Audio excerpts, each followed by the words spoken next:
Deputy CM Pawan Kalyan చేపట్టిన ప్రాశ్చిత దీక్ష విజయవంతం కావాలని కోరుతూ తిరుపతి ఎమ్మెల్యే ఆరణి శ్రీనివాసులు హోమం నిర్వహించారు. ఈ నెల 30వ తేదీన తిరుపతి నగరంలో దీపాలు వెలిగించి నారాయణ మంత్ర పఠనం చేపట్టేందుకు చర్యలు చేపట్టామంటున్న ఎమ్మెల్యే ఆరణి శ్రీనివాసులతో మా ప్రతినిధి హరిబాబు ఫేస్ టు ఫేస్. అయితే జనసేనాని పవన్ కళ్యాణ్ చేపట్టినటువంటి ప్రాయశ్చిత దీక్షకు సంబంధించి అందులో ఆయనకు మద్దతుగా తిరుపతిలో కూడా శివాలయంలో జనసేన పార్టీ నాయకులు అలాగే ఎమ్మెల్యే ఆర్ఎన్ శ్రీనివాస్ ఆధ్వర్యంలో ఆయనకు మద్దతుగా కూడా హోమాన్ని నిర్వహించి ప్రజలందరూ సుఖశాంతులతో ఉండాలి, హిందూ మనోభావాలు దెబ్బతిన్న మనోభావాలన్నీ కోలుకోవాలి, మళ్ళీ శ్రీవారికి పూర్వవైభవం రావాలని కోరుకుంటూ కూడా యాగం నిర్వహించడం జరిగింది. మనతో పాటు ఆర్ఎన్ శ్రీనివాసరావు ఆయన అడిగి తెలుసు. సార్, ప్రధానంగా పవన్ కళ్యాణ్ గారు దీక్ష చేపట్టారు. హిందూ సమాజం అంతా వాళ్ళకి జరిగిన ఒక మానసిక క్షోభ కానీ లేదంటే ఇబ్బందిని కానీ దాని నుంచి త్వరగా కోలుకోవాలని ఆయన ప్రాయశ్చిత దీక్ష చేపట్టారు. దానికి మద్దతుగా మీరు అలాంటి కార్యక్రమాలు చేపట్టబోతున్నారు? శ్రీ తిరుమల తిరుపతి కలియుగ వెంకటేశ్వర స్వామికి జరిగిన అపచారాన్ని తొలగించడానికోసం గౌరవ ముఖ్యమంత్రి నారా చంద్రబాబు నాయుడు గారు, గౌరవ ఉప ముఖ్యమంత్రి పవన్ కళ్యాణ్ గారు ఈ యొక్క దీక్షలు చేపట్టడం జరిగింది. ఆయన ఈ ప్రాయశ్చిత్త దీక్ష మొదలుపెట్టి 11 రోజులు చేస్తానని గుంటూరులో వెంకటేశ్వర స్వామి ఆలయంలో దీక్ష తీసుకోవడం జరిగింది. కనకదుర్గ ఆలయంలో కూడా ఈ యొక్క ప్రాయశ్చిత్తం పోవాలని కనకదుర్గమ్మ తల్లిని కూడా కోరడం జరిగింది. అందులో భాగంగా తిరుపతిలో కూడా వచ్చి ఆయన చేసిన ప్రాయశ్చిత్త దీక్షకు ప్రపంచంలో కోట్లాది మంది భక్తులు మనోభావాలు దెబ్బతిన్నాయి.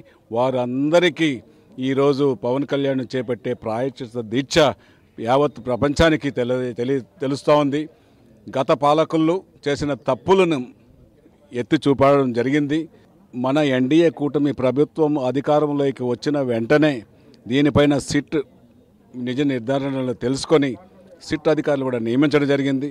వీరందరూ కూడా ఖచ్చితంగా కూడా అధికారులు దర్యాప్తులో అన్ని యథార్థంగా జక్కించుకున్నారు, అన్ని రెడ్ హ్యాండెడ్గా పట్టుకున్నారు. వీళ్ళకి పనిష్మెంట్ తప్పకుండా జరుగుతుంది.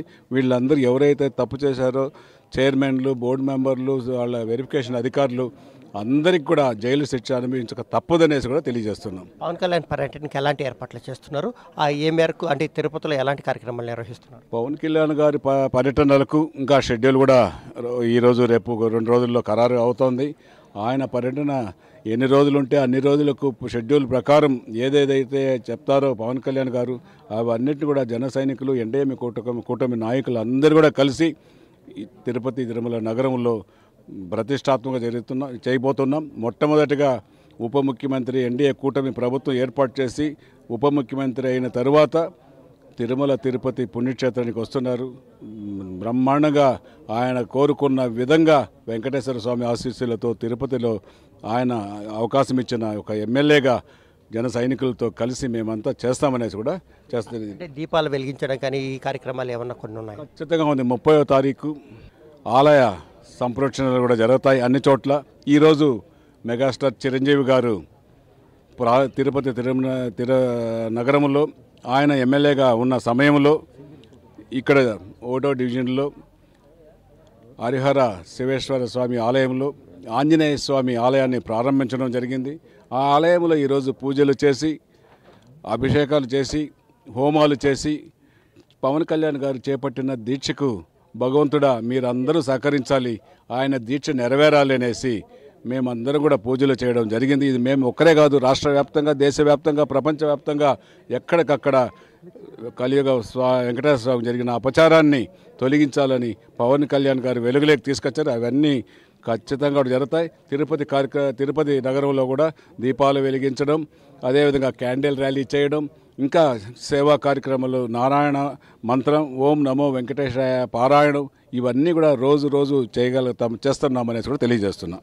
ఏదైతే దీనికి సంబంధించి కూడా పవన్ కళ్యాణ్ సూచనల మేరకు కూడా తిరుపతి నగరంలో కూడా 30వ తారీఖున దీపాలను వెలిగించడం, అలాగే నారాయణ మంత్రం పారాయణంతో పాటు నమో వెంకటేశాయ అని చెప్పని కూడా పెద్ద ఎత్తున నామస్మరణ చేస్తూ స్వామివారి నామస్మరణతో తిరుమలకు జరిగిన అపచారాన్ని తొలగించే ప్రయత్నానికి అయితే శ్రీకారం చుట్టినట్టు కూడా ఎమ్మెల్యే ఆర్ఎన్ శ్రీనివాస్ చెప్తున్నారు.